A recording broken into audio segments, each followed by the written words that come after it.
Hello everyone, today I will show you how to duplicate a text box in a PDF file using PDF-XChange Editor. Open your PDF file with PDF-XChange Editor. Now click on this home option and here you will find this edit option. Click on this down arrow and here you will find this text option. Click here. Now click on this text box and activate it.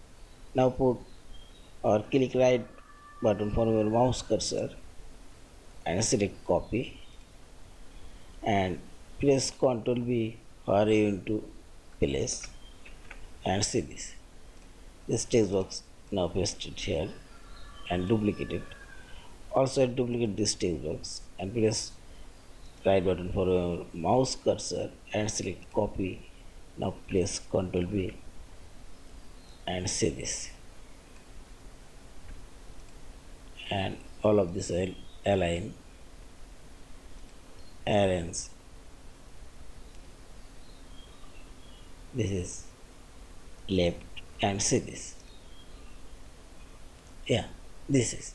In this way you can duplicate a specific text boxes or all text boxes if you like. And finally select this file option, save as a PDF file.